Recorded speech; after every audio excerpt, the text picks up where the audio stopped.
Hi hello welcome to my சேனலுங்க. இன்றைக்கி நம்ம பார்க்க போகிறது ஒரு ஸ்பைசியான சிக்கன் சுக்கா. வாங்க எப்படி பண்ணுறதுன்னு பார்க்கலாம். அதுக்கு கல்லெண்ணெய் கொஞ்சம் ஆட் பண்ணிக்கிறோம், கடுகு, தக்காளி ஆட் பண்ணிக்கிறோம். இந்த தக்காளி பார்த்திங்கன்னா நல்லா கொல கொலன்னு வெந்து வரணுங்க. நல்லா வணக்கி விடலாம். இது வெந்ததுக்கப்புறம் இஞ்சி பூண்டு பேஸ்ட் ஆட் பண்ணிக்கிறேங்க. இதுவும் பச்சை வாசம் போகிற வரைக்கும் வணக்கி விட்டுக்கலாங்க. அடுத்தது கருவேப்பிலை தழை, இதுவும் வணங்கினதுக்கப்புறம் சின்ன வெங்காயம் ஆட் பண்ணிக்கிறேங்க. இந்த டிஷ்ஷுக்கு வந்து சின்ன வெங்காயம் தான் ஹைலைட்டுங்க. கல்லுப்பு, மஞ்சத்தூள், இதெல்லாம் பச்சை வாசம் போகிற வரைக்கும் நல்லா மிக்ஸ் பண்ணி விட்டுக்கலாங்க.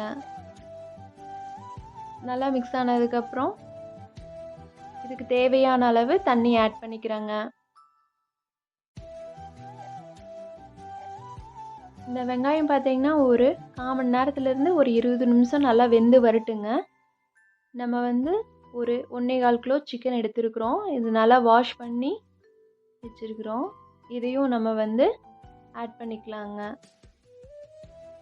நல்லா மிக்ஸ் பண்ணி விட்டுட்டு நம்ம வந்து ஒரு ஸ்பெஷல் மசாலா தயாரிக்க போகிறோம். அதுதான் இந்த டிஷ்ஷுக்கு ஹைலைட்டே.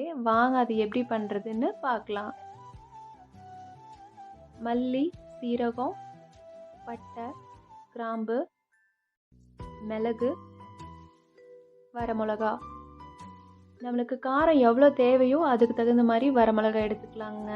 நான் வந்து 1.25 கிலோவுக்கு இந்த அளவு எடுத்துருக்குறேங்க. நல்லா பொன்னிறமாக வறுத்து எடுத்துக்கோணுங்க. வறுத்ததுக்கப்புறம் மிக்ஸி ஜாருக்கு மாற்றிக்கலாங்க.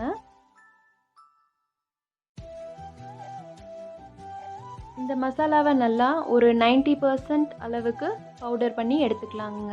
இந்த அளவுக்கு. இப்போது கறியும் பார்த்திங்கன்னா நம்மளுக்கு ஒரு 60% அளவுக்கு வெந்து வந்துருச்சுங்க. நல்லா மிக்ஸ் பண்ணி விட்டுட்டு இந்த பொடியை வந்து நம்ம ஆட் பண்ணிக்கலாங்க.